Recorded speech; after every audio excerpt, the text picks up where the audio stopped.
5 8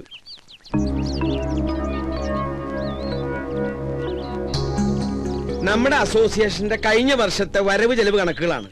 വരവ് 60,832 രൂപ 25 പൈസ, ചെലവ് 60,832 രൂപ 25 പൈസ. ഇത്ര പെട്ടെന്ന് കഴിഞ്ഞു? വലിച്ചു നീട്ടാൻ ഇത് മെഗാ സീരിയലൊന്നും അല്ലല്ലോ. വരവും ചെലവും സമാസമം. ആർക്കെങ്കിലും സംശയം ഉണ്ടെങ്കിൽ ഇവിടെ വന്ന് നോക്കാം. അതിപ്പോ നോക്കേണ്ട കാര്യമില്ല അരവിന്ദനെ, ഞങ്ങൾക്ക് എല്ലാവർക്കും വിശ്വാസാ. നേരം കളയാണ്ട് അടുത്ത പരിപാടിയിലേക്ക് എടുക്കാം. എങ്കിലിനി നടപ്പു വർഷത്തെ പ്രസിഡന്റിനെ തെരഞ്ഞെടുക്കാം. ആർക്കെങ്കിലും പേര് നിർദ്ദേശിക്കാനുണ്ടെങ്കിൽ നിർദ്ദേശിക്കാം. അതിപ്പോ നിർദ്ദേശിക്കാനൊന്നുമില്ല, അയ്യർ സാറ് മതി. മതിയെങ്കിൽ മതി. ആർക്കെങ്കിലും എതിർപ്പുണ്ടെങ്കിൽ പറയണം. എതിർപ്പുണ്ട്. എല്ലാവർക്കും താല്പര്യമുള്ള ഒരാൾ മതി. അങ്ങനെ ഒരാളെ ഈ കോളനിയിലുള്ളൂ, എന്റെ മാഡം. അല്ല, ഈ സ്ഥാനത്തിരിക്കാൻ എന്തുകൊണ്ടും യോഗ്യനായ ഒരാൾ അയ്യർ സാറ് മാത്രമാ. എന്താ ഈ പറയുന്ന യോഗ്യത? കഴിവും പ്രാപ്തിയുള്ള ഒരാളെ എവിടെ ആവശ്യം. വ്യക്തിവൈരാഗ്യം തീർക്കേണ്ടത് ഇവിടെ വെച്ചല്ല. സംസാരിക്കുമ്പോ കുറച്ചൊക്കെ ഡീസൻസി കീപ്പ് ചെയ്യണം. അതെങ്ങനെയാ? സംസ്കാരം വേണ്ടേ? അതെ, ഞാനൊരു കാര്യം പറയട്ടെ. ഇപ്പൊ ഇങ്ങനെയായ സ്ഥിതിക്ക് നമുക്ക് രണ്ടുപേരുടെയും പേര് നിർദ്ദേശിക്കാം. എന്നിട്ട് ഭൂരിപക്ഷം ആർക്കാന്ന് നോക്കാം. അതല്ലേ നല്ലത്? അതാ നല്ലത്. അപ്പൊ പിന്നെ ആരോടും ഒരു പാർഷ്യാലിറ്റി കാണിച്ചൊന്നും വരില്ല. ഞങ്ങൾ ചിലപ്പോ തെരഞ്ഞെടുക്കും, എടുക്കാതിരിക്കും. ചിലപ്പോ പ്രസിഡന്റ് വേണ്ടെന്ന് വെക്കും. അതെങ്ങനെ വേണമെന്ന് ഞങ്ങൾ തീരുമാനിച്ചോളാം. ബാക്കി ശക്തികളുടെ ഇടപെടലൂടെ വേണ്ട. ആ കുട്ടി ഒരു അഭിപ്രായം പറഞ്ഞു എന്നല്ലേ ഉള്ളൂ. തെരഞ്ഞെടുക്കുന്നത് അമേരിക്കൻ പ്രസിഡന്റിനെ ഒന്നും അല്ലല്ലോ. ഓ, ഞങ്ങൾക്ക് പറയാനുള്ളത് പറഞ്ഞു കഴിഞ്ഞു. എന്നാ ഞങ്ങൾക്ക് പറയാനില്ല, ഞങ്ങളും പറഞ്ഞു കഴിഞ്ഞു. ആരെങ്കിലും ഒരാളെ അങ്ങോട്ട് തീരുമാനിക്കും. അരവിന്ദേട്ടാ, ഞാനൊന്നും പറയുന്നില്ല. ഇനി എന്ത് വേണമെന്ന് നിങ്ങൾ തീരുമാനിക്കുക. കൂടുതൽ പറഞ്ഞ് ചിലർക്ക് അത് ഇഷ്ടപ്പെടില്ല. ഡീസൻസ് ഇല്ല എന്നൊക്കെ തോന്നും. കാരണം അതില്ലാത്തതുകൊണ്ടാ. എന്നാ ഒരു കാര്യം ചെയ്യണ്ട. ഇവിടെ പ്രസിഡന്റും വേണ്ട, സെക്രട്ടറിയും വേണ്ട. ഈ മീറ്റിംഗ് അങ്ങോട്ട് പിരിച്ചുവിടുക. അല്ല പിന്നെ ആ പിരിച്ചുവിട്ടു എന്താ ചെയ്യ?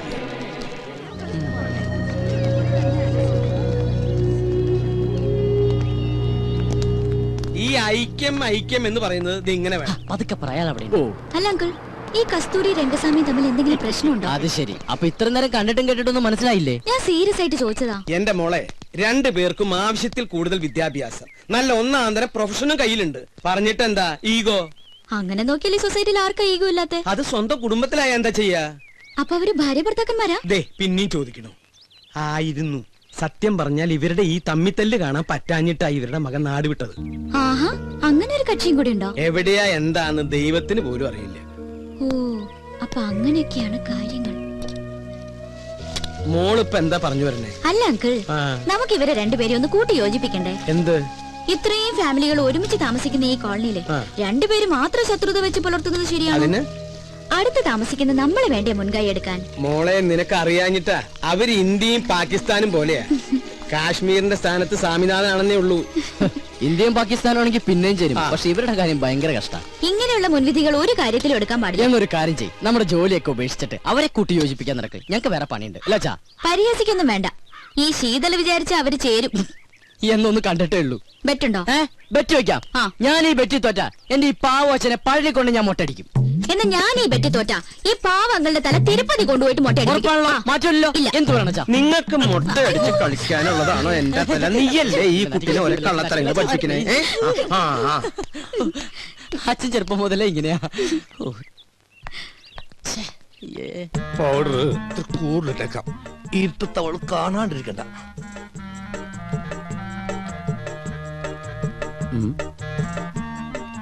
ഇതെങ്ങോട്ടാ ഈ പാതിരാത്രിയിൽ കുളിച്ചൊരുങ്ങി പൊട്ടൊക്കെ തൊട്ട്?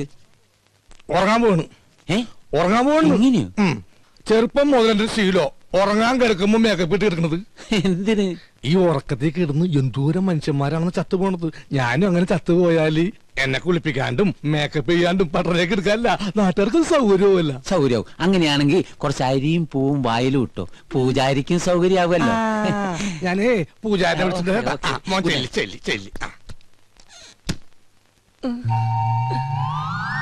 സരോജും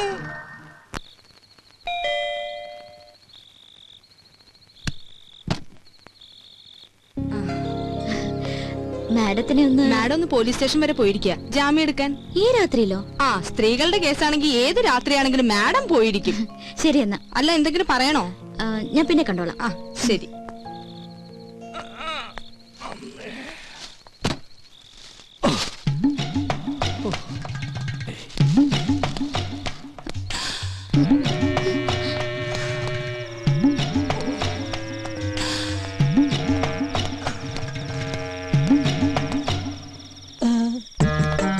ആ പുറത്തിറങ്ങിയോ? അപ്പൊ അനുസരണയുണ്ട് കൊള്ളി. ഇതെന്താണെന്ന് അറിയോ? ശർക്കര പെട്ടിയും കിഴങ്ങോർത്തതും ഉണ്ടമ്പൊരിയും തിന്നു. ഇനി വേറൊരു സാധനം കൂടി ഞാൻ കൊണ്ടുവന്നിട്ടുണ്ട്. ആ കഴുത്തൊന്നിങ്ങനെ നീട്ടിയേ. കെട്ടിക്കോളൂ. കെട്ടിക്കോളൂന്നേ. അപ്പൊ ഇതായിരുന്നു കോളനിയിലെ കള്ളൻ. സത്യമായിട്ടും ഞാൻ കള്ളനല്ല. സത്യസന്ധനും ആത്മാർത്ഥനും സ്നേഹനുമായൊരു പാവം. എന്ന് തുടങ്ങി ഈ മതില് ചാട്ടം? കുറച്ചാളായി. പക്ഷെ ഞങ്ങൾ ഈ കുട്ടി ഉദ്ദേശിക്കുന്ന പോലെ ഒന്നുമില്ല. അതിന് ഞാനൊന്നും ഉദ്ദേശിച്ചില്ലല്ലോ. ആ താലിങ്ങി തന്നെ. എന്തിനും? അല്ല, പണത്തിനൊക്കെ എപ്പോഴാ ആവശ്യം വരുമെന്ന് പറയാൻ പറ്റില്ലല്ലോ. സമയമാകുമ്പോ ഞാൻ തിരിച്ചു തരാം കേട്ടോ. അത് ഗോൾഡോൾഡാ. എന്ത് മുക്കൊണ്ടോണെന്ന്? അത് ശരി. അപ്പൊ ആ പാവത്തിനെ പറ്റിക്കാനും കൂടി ആയിരുന്നല്ലേ പ്ലാൻ? അയ്യോ, ഒരിക്കലുമില്ല. അവളോട് ഞാൻ പണ്ടേ പറഞ്ഞിട്ടുള്ളതാ, താലി കെട്ടുകയാണെങ്കിൽ അത് മുക്കുപണ്ടണ്ടായിരിക്കുമെന്ന്. കാരണം മുക്കുപണ്ട കേസ് ലാസ്റ്റിലായി ജയിലിൽ കിടന്ന് മരിച്ചൊരു അച്ഛന്റെ മകനാണ് ഞാൻ. മുക്കുപണ്ടക്ക് അച്ഛന് തുല്യ. ചുരുക്കി പറഞ്ഞ വൈദ്യനാഥൻ ഒരു ഡിഫറെന്റ് മാൻ ആണ്. അപ്പൊ എങ്ങനെ? എന്ത്? പുറത്താരും പറയില്ല. പറഞ്ഞ?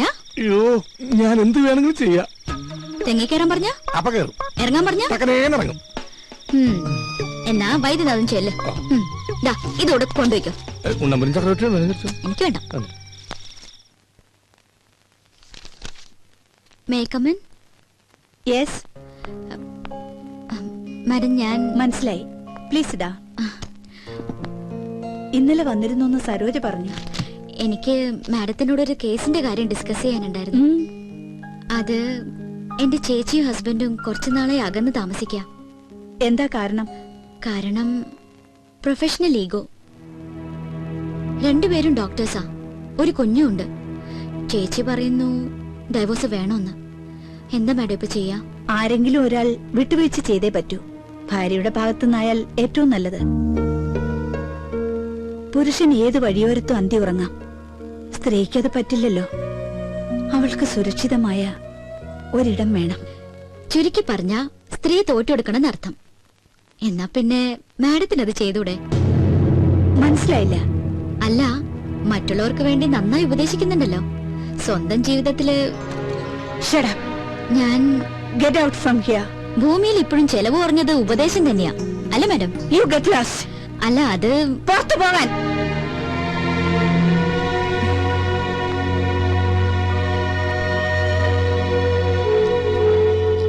പിന്നെന്താ സാർ, 1-ാം തീയതി ജോയിൻ ചെയ്യാം. Thank you sir, thank you very much. Sheethu, ഒരു മിനിറ്റ്.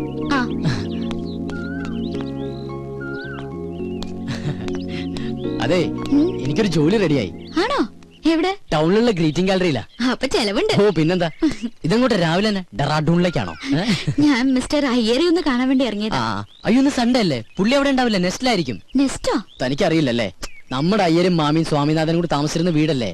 ഓ, എങ്കിൽ നാളെ നമുക്കൊന്ന് അവിടെ വരെ പോയാലോ? എന്തിനാ നാളത്തേക്കാക്കണേ? ഇന്ന് തന്നെ പോവാലോ. ഇന്നാവുമ്പോ അയ്യരും അവിടെ ഉണ്ട്. ഇന്ന് വേണ്ട, നമുക്ക് അങ്ങേരില്ലാത്തപ്പോ ഒരു സംഭവം. അങ്ങേരില്ലാത്തപ്പോഴോ? എന്തിന്? ഓഹോ, അപ്പൊ തനിക്ക് അല്പസ്വല്പം മോഷണം അറിയാല്ലേ? തമാശ കളഗോപ. പിന്നെ താൻ എന്ത് മണ്ടത്തരാ പറയണ? അയാളില്ലാതെ നമ്മൾ എങ്ങനെ അവിടെ കയറും? അയാളുടെ കയ്യിലല്ലേ താക്കോല്? അതൊക്കെ ഞാൻ സംഘടിപ്പിക്കാം. സത്യം പറ, താൻ തീവ്രവാദി വർഗത്തിൽപ്പെട്ടത് വലുതോ ആണോ? അതെ. തമാശയല്ലേ? അല്ല.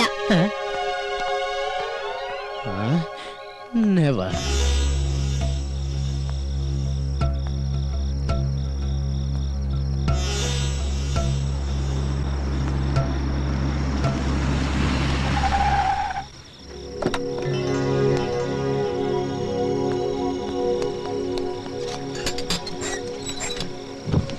എന്താ സർ, എനിക്കൊരു കാര്യം പറയാനുണ്ടായിരുന്നു. എന്ത് കാര്യം?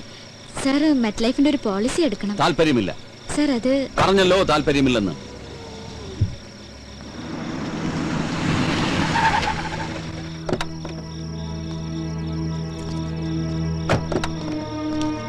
ഹലോ. ഞാൻ പോട്ടെ. അങ്ങനെ അങ്ങ് പോയാലോ? ഞാൻ വന്നത് മുക്കുമണ്ടത്തിനെ കാണാനല്ലേ. എന്തിന്? നമുക്ക് താലിയിട്ടുണ്ടേ. ഞാനത് ഉപേക്ഷിച്ച്. എന്ന് പറഞ്ഞാൽ എങ്ങനെ ശരിയാവുക? സ്നേഹിച്ച പെണ്ണിനെ പെരുവഴിയിലാക്കാൻ ഞാൻ സമ്മതിക്കില്ല. ആ താക്കോലിങ്ങടുത്ത്. ഏതിന്റെ താക്കോലി? നെസ്റ്റിന്റെ. അതെന്തിനാണ്? അതെന്തിനാണെന്ന് ചോദിച്ചാ ഞാൻ അതങ്ങ് വിലക്ക് മേടിക്കാൻ തീരുമാനിച്ചു. പക്ഷെ അതിനുമ്പ് വീടൊന്ന് കാണണല്ലോ. അതിന് സാറൊന്നും നിൽക്കുന്നില്ലല്ലോ. അത് വൈദ്യം തീരുമാനിച്ചാ മതിയോ? എന്നാ സാറിനോട് ചോദിച്ചാ പോരെ? പോരാ. ഓ ഈശ്വര, ഇത് വലിയ കുരിശായിരുന്നു. ഞാൻ തരില്ല. തരുന്നേ. തന്ന കൊലപാതകം നടക്കും. തന്നില്ലെങ്കിലും കൊലപാതകം നടക്കും.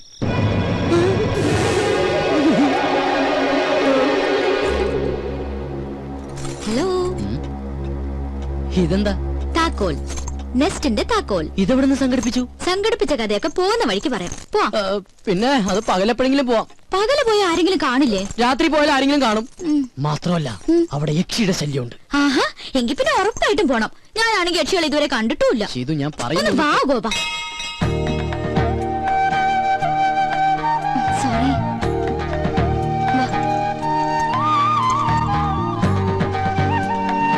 വാ.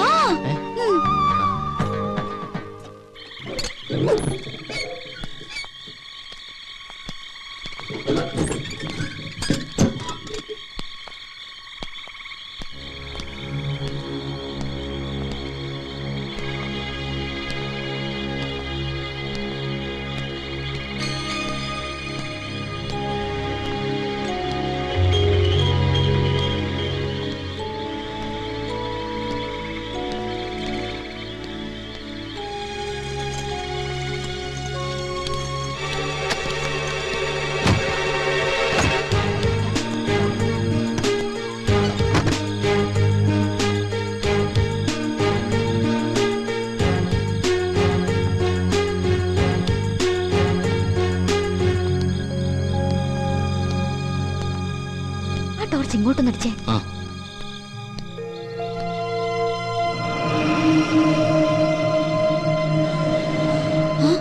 ഇത് സ്വാമിനാഥനല്ലേ? നിന്റെ സംശയം ഞാൻ തീർത്തു തരാം. പക്ഷെ അതിനു മുമ്പ് എനിക്ക് അറിയണം നീ എന്തിനാ ഇവിടെ വന്നതെന്ന്. അത് വെറുതെ. വെറുതെ കയറി ഇറങ്ങാൻ ഇതെന്താ സത്രമാണോ? നിനക്കെന്തറിയാം എന്നെ കുറിച്ച്? ഞാൻ നിന്നെ ഒബ്സർവ് ചെയ്യാൻ തുടങ്ങിയിട്ട് 2 ദിവസമേ ആയുള്ളൂ. പക്ഷേ എന്റെ കണക്ക് കൂട്ടലുകൾ വളരെ ആക്യുറേറ്റ് ആയിരുന്നു. അതുകൊണ്ടാണ് എനിക്കിപ്പോ കൃത്യമായി ഇവിടെ എത്താൻ പറ്റിയത്. അങ്കിളെ, ഞങ്ങൾ വെറുതെ തമാശക്ക്. ഗോപാ, നീ കണ്ടിട്ടുള്ള ലോകമല്ല ഞാൻ കണ്ടിട്ടുള്ളത്. നീ വെറും പാവം, നിനക്കൊന്നും അറിയില്ല. പക്ഷേ നിന്നെ കരുവാക്കിക്കൊണ്ട് ഇവൾക്കെന്തോ നേടാനുണ്ട്. ഇനി ഒന്നും ഒളിക്കാൻ നോക്കണ്ട. പറ, നിന്നെ ആരിങ്ങോട്ട് അയച്ചു? നീ എന്തിനിവിടെ വന്നു? എനിക്ക് ഉത്തരം കിട്ടണം. കിട്ടിയേ പറ്റൂ. അങ്കിളെ, ഞങ്ങൾ വെറുതെ. മിണ്ടരുത്. ചോദ്യം ഇവളോടാണ്. പറയണം. പറയാൻ.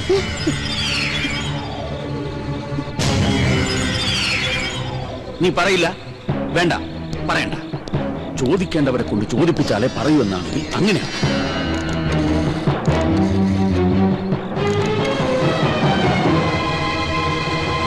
ഹലോ.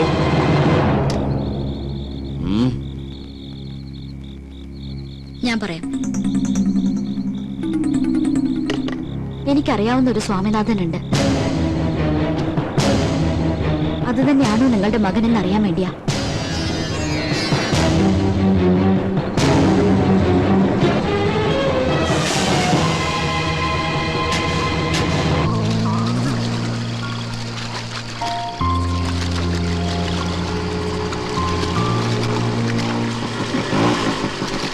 നമ്മളെന്തിനാ ഇങ്ങോട്ട് വന്നേ? സ്വാമിനാഥൻ അവിടെ. അതെങ്ങനെ എനിക്കറിയാം? അപ്പൊ പിന്നെ അവിടെ വെച്ച് പറഞ്ഞതാ. ഓ, അത് ഗോപം പറഞ്ഞിട്ടുള്ള അറിവല്ലേ എനിക്കുള്ളൂ. അത് വെച്ച് അങ്ങനെ ഒരു നാടകം കളിച്ചില്ലായിരുന്നെങ്കിൽ അയ്യരിപ്പൊ നമ്മളെ 2 പേരെ ലോക്കപ്പിലാക്കിയേനെ. ഈ തലയ്ക്കകത്തൊന്നുമില്ല ഇപ്പൊ എനിക്ക് മനസ്സിലായി. ഇല്ല, എന്റെ തലയ്ക്കകത്തൊന്നുമില്ലല്ലോ. അതുകൊണ്ടാണല്ലോ ഞാൻ ഈ പണിക്ക് ഇറങ്ങിയത്. അതെ, ആ പെട്ടിങ് കിടക്കൊക്കെ റെഡിയാക്കി വെച്ചോ. അയ്യറിന്റെ വെറുതെ ഇരിക്കുന്നു എനിക്ക് തോന്നണല്ല. ദൈവമേ, ഇനി എന്തൊക്കെ കുരിശ് കാണേണ്ടി വരുമോ എന്തോ. കേറ് കേറ്. ഈ ലോഡ് കൊണ്ട് എങ്ങനെയെങ്കിലും വീട്ടിലെത്തി. ചെക്ക്. ഒരുപാട് നേരം ആലോചിച്ചിട്ട് ഒരു കാര്യമില്ല. ചെസ് എന്ന് പറഞ്ഞാലേ രാജരക്തം ശരീരത്തിൽ ഓടുന്നവർക്കേ ഇത് കളിക്കാൻ പറ്റുള്ളൂ. എന്റെ അങ്കിളെ ഒന്ന് സമാധാനം. ഞാനൊന്ന് ആലോചിച്ചോട്ടെ. ഒരു മാസം ഇരുന്ന് ആലോചിച്ചാ ബുദ്ധിമുട്ടാവും. എന്റെ മന്ത്രിനെ വെട്ടിയാ? എങ്ങനെ വെട്ടി? ഒന്ന് കാണിച്ചേ. ഈ കുതിരയെ കൊണ്ട് എങ്ങനെ വെട്ടി? സത്യം പറ, അങ്ങളുടെ ശരീരത്തിൽ രാജരക്തം തന്നെയാണോ ഓടണേ? ആയിരുന്നു. എന്റെ കിഡ്നി ഫെയിലിയർ ആയിട്ടുള്ള കാര്യം ഞാൻ നിന്നോട് പറഞ്ഞിട്ടില്ലേ? ഇല്ല. എന്നാ എന്റെ കിഡ്നി ഫെയിലിയർ ആയിട്ടുണ്ട്. ആ സമയത്ത് ഡയാലിസിസ് നടത്തിയിരുന്നു. എന്ന് പറഞ്ഞാൽ എന്റെ രക്തം മാറ്റുകയും വേറൊരാളുടെ രക്തം കയറ്റുകയും ചെയ്തു. ആ രക്തം ഏതോ ബുദ്ധിയില്ലാത്ത ഒരു കൂലിപ്പണിക്കാരന്റെ ആയിരുന്നു. ഞാനും വിചാരിച്ചു എങ്ങനെയാ ഈ കുട്ടി എന്റെ മന്ത്രിയെ വെട്ടിയെന്ന്. എന്തിനാ അങ്ങളെ വെറുതെ പുളു അടിക്കുന്നേ? കൊറേ നാളായി ഞാൻ പറയുന്നു വിചാരിക്കണേ. ഗോപന്റെ അടുത്ത് എടുക്കണ കളി എന്റെ അടുത്ത് വേണ്ടാട്ടാ. അത്യാവശ്യം അങ്ങോട്ട് പറയുന്നത് സമ്മതിക്കാൻ തയ്യാറുണ്ടെങ്കിൽ മാത്രം ഇവിടെ താമസിച്ചാ മതി. വൈദ്യനാഥന എന്താ വൈദ്യനാഥ? അളിയൻ വരാൻ പറഞ്ഞു. എന്നോടോ? അല്ല, എന്നെ അങ്കിൾ. ആ സരോജം വന്നൂലോ. എന്താ സരോജം? മാഡം വിളിക്കുന്നു. ഹൈ, എന്തിനപ്പൊ രണ്ടുപേരും വിളിക്കണേ? എന്താ കാര്യം? അല്ല, സ്വാമിനാഥനെ കുറിച്ച് എന്തോ അറിയാന്ന് പറഞ്ഞു. അതെങ്ങനെ അവിടെ അറിഞ്ഞു? എനിക്കിപ്പോ അത്യാവശ്യം ഒന്ന് പുറത്തു പോകേണ്ട കാര്യമുണ്ട്.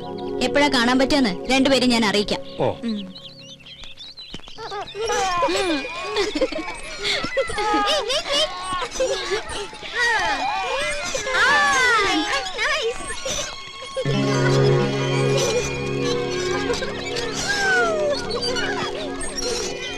എന്താ മേഡം ഇങ്ങോട്ടൊക്കെ? അല്ലെങ്കിൽ പുറത്തേക്കൊന്നും കാണാറില്ല. എനിക്കൊരു കാര്യം അറിയാനുണ്ട്. ഞാൻ കേട്ടത് സത്യമാണോ? അതിപ്പോ കാര്യം എന്താണെന്ന് അറിയാതെ ഞാൻ പ്ലീസ്, കുട്ടി അറിയുന്ന സ്വാമിനാഥൻ എന്റെ മകനാണെങ്കിൽ എനിക്ക് അവനെ കുറിച്ച് അറിയണം. അത് വല്ലാത്തൊരു കൺഫ്യൂഷനില്ല ഞാൻ.